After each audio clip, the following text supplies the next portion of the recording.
في يوم عادي في احدى المدن اليابانيه ظهر تنين شرس بيدمر الاراضي وبيحرق البيوت وبيسلب ارواح الناس. بدا بالهجوم على المدينه وكل الناس بداوا يهربوا مرعوبين من اللي بيحصل قدامهم، ولكن الوحش ده مش راح بحد وبيكسر كل اللي قدامه. الشرطه هي كمان بتتدخل وقال ايه بترمي عليه صواريخ، ولكن انتوا بتزغزغوا بس ولا ايه؟ مفيش اي حاجه حصلت له. وساعتها بتنزل البنت دي من الطياره وبتبدا بالهجوم هي وباقي زمايلها من فيلق قتله التنانين او بما يسمى فيلق قتله الكايجو. بداوا بالهجوم على الوحش بكل قوتهم وبيستخدموا اسلحه مختلفه، والتنين فعلا بيتاثر من هجومهم. البنت وقتها بتستغل تشتيك الوحش وبضربه فتاكه من سلاحها خرمت قلبه وخلت جسمه اشلاءه في كل حته. لا جامد. الكل وقتها كان في قمه السعاده وبيحيوا جميع اعضاء الفيلق على شجاعتهم وتصديهم لاي خطر يواجه المدينه. ولكن في وسط كل الناس الفرحانين دول كان في شخص محدش مديله اي اهميه واقف وزعلان من اللي بيحصل قدامه. بيقول في نفسه على فكره مش هم بس اللي ابطال والمفروض الناس تحييهم، انا وكل زمايلي برضو ابطال والمفروض تحترمونا زينا زيهم. فاذا كانوا هم اللي بيقتلوا التنانين فاحنا اللي بننظف المدينه بعد الخراب اللي بيسببوه ونرجع كل حاجه لطبيعتها من تاني، علشان كده لازم على الاقل تشكرونا حتى. وبالمناسبه الولد ده اسمه هينو.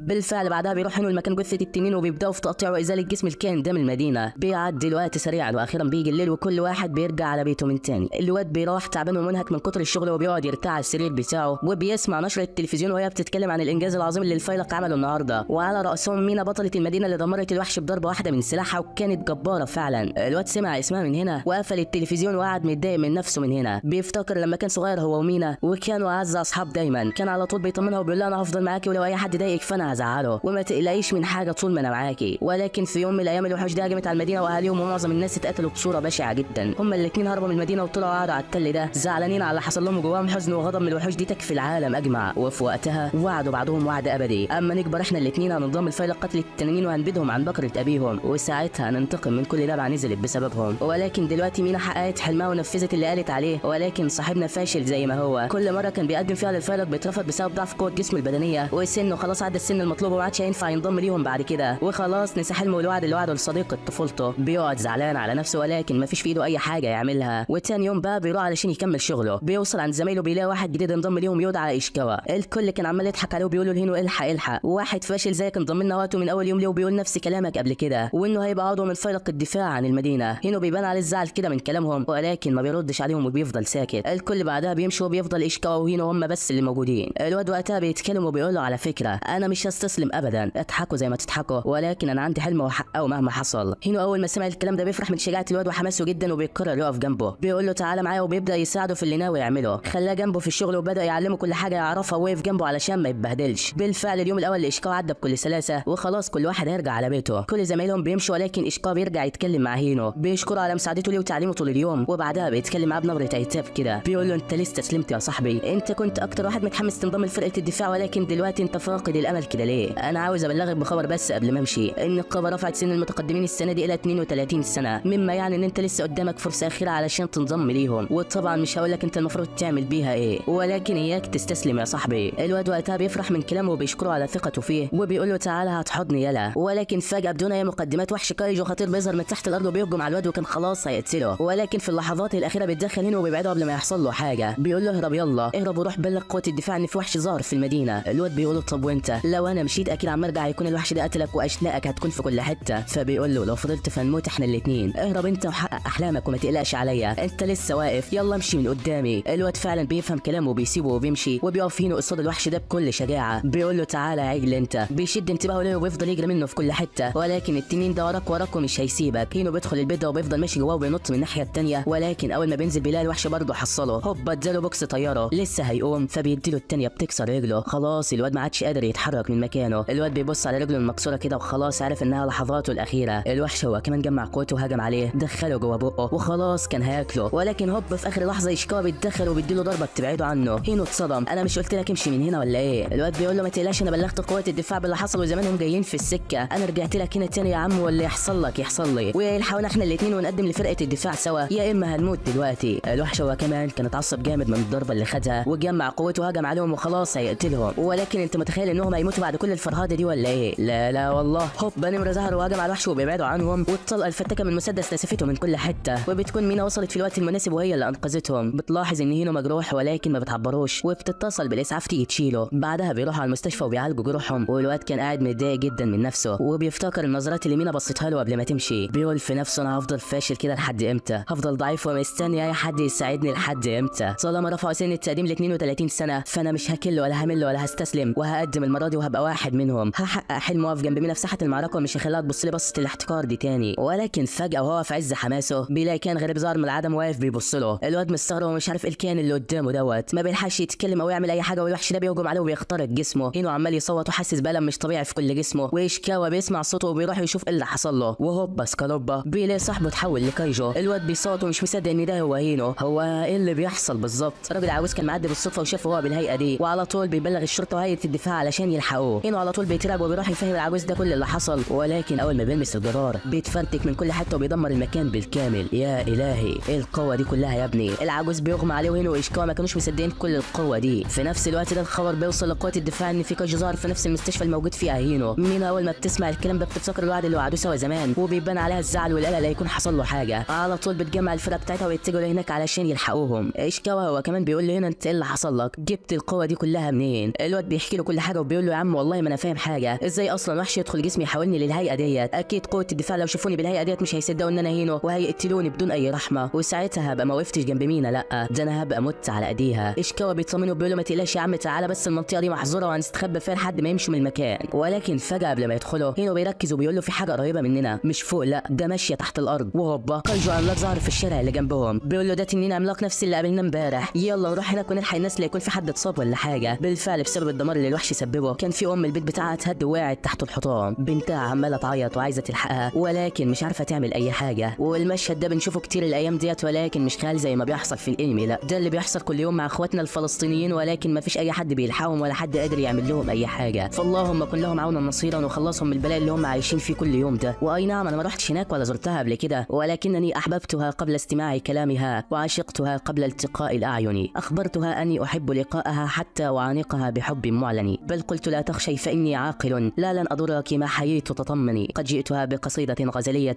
لكنني انشدت فيها موطني. المهم البنت اثناء ما كانت عماله بتعيط الوحش بيسمع الصوت وبيقرب علشان ياكلها، ولكن على مين؟ ده احنا معانا هينو ابن التنانين. هوبا بيوصل في الوقت المناسب وبيديله بوكس بيطيره من المكان بالكامل. اللي بعده يا هناها يا سعده. البنت اول ما بتشوفه بتصوت، بتكون مرعوبه جدا من شكله. الواد بيحاول يلعب معاها ويضحكها ولكنها بتخاف من شكله اكتر. بعدها بيشيل الحطام اللي على جسم امها وبيقول لإيشيكاوا احميهم علشان الضربه الجايه هستخدم فيها كل قوتي على الوحش اللعين دوت. الواد فعلا سمع كلامه وبعد عنه واستنى يشوف المجزره. هينو بيبص الوحش ده وبيقول له تعالى لي يا عيل انت. جمع كل قوته، لونه اتغير وهالته ملأت المكان بالكامل. ضرب على الوحش بكل قوته وهوبا سكالوبا دمره بضربه واحده وخلى اشلاءه في كل حته. الدماء بتتطاير كالامطار وكم انت رائع يا هينو. بعدها بيروح علشان يطمن على اصحابه، ولكن البنت الصغيره كانت لسه مرعوبه منه، بتكون خايفه من شكله جدا وبتقول له ابعد عني. الواد بيبان عليه زعل من كلامها وبيقول لها ما تقلقيش يا قمر انت، وبيسيبهم وبيكون ماشي. ولكن فجاه البنت بتحس بغلطها وبتنده عليه. اها احلى ارياتو دي ولا ايه؟ الواد كان في قمه السعاده من كلامها وبيقول اخيرا حد عبرني، اخيرا حد حس بقيمتي في العالم ده وشكرني على اللي انا عملته. على طول بيتخيل نفسه واقف في ساحه المعركه الى جانب ميرا وكل الناس بتهتف باسمه، فرحان لابعد درجه بسبب الانجاز ده، وبيشيل القناع اللي على وشه وبيقول دي هي البدايه مش اكتر يا شويه كايجو، انا اللي هبيتكم عن بكره ابيكم. ايشيكاوا بيقول له يا عم سيبك من الحماس ده دلوقتي ويلا نهرب قبل ما مينا توصل وتقتلك. قوه الدفاع لو وصلوا وشافوك بالمنظر ده اكيد مش هيرحموك. وفعلا العيال يا دوب بيمشوا من هنا، الفايلق بيوصل من هنا، بيلاقوا الكايجو مقتول واشلاءه في كل حته ومش فاهمين ايه اللي حصل بالظبط. بيسالوا البنت الصغيره عن مين اللي انقذها وقتل الوحش ده، ولكن البنت بتكون خايفه تتكلم وما بتقولش اي حاجه. ميرا بتطمنها وبتقول لها ما تقلقيش، اوعدك انها بتكل الكايجو عن بكره ابيهم ومش هخليهم يأذوا حد تاني. ولكن البنت بتتعصب من كلامها وبتقول لها لا اوعديني انك مش هتأذي عم الكايجو اللي انقذني انا وامي. ميرا بتتصدم من اللي سمعته، مش مصدقه اللي بتقوله، ولكن ما فيش اي تفسير تاني للي بيحصل. في نفس الوقت الاخبار دي بتنتشر في المدينه، والراجل العجوز ده بيقول لهم على مواصفات الكايجو اللي شافه في المستشفى، وفعلا بيصدقوا كلام البنت وبيستنتجوا ان هو ده اللي قتل الوحش الكبير وهرب منهم. بينشروا في الاخبار ان ده اول كايجو الفايلق ما يقدروش يمسكوه بعد ما ظهر او يعرفوا هو راح فين اصلا. سموه كايجو ايت واي حد يشوفه لازم يبلغهم عنه. ايشيكاوا هو كمان كان موجود في المكان وبيقلق جدا، قلقان لحد يعرف انه هينو ويأذوه ولا حاجه. بعدها بيجي له راجل كده وبيديله ورقه فيها نتيجه المرحله الاولى للتقديم لفايلق قتله التنانين. بياخد النتيجتين بتاعته هو وهينو، والواد اول ما بيفتح الورق بيفرح جدا. هما الاثنين نجحوا في المرحله الاولى واتنقلوا للمرحله الثانيه من التقديم للفايلق. كان في قمه السعاده وعلى طول بيروح لهينو علشان يبارك له ويحتفلوا سوا. بيوصل هناك ويلاقي وشه متحول وقاعد ولا همه. بيفضل يتخانق معاه علشان هو مطلوب، لو اي حد شافه بالهيئه ديت هيبلغوا الفيلق وهيقتلوه بدون اي رحمه ومحدش هيعرف يعمل له اي حاجه.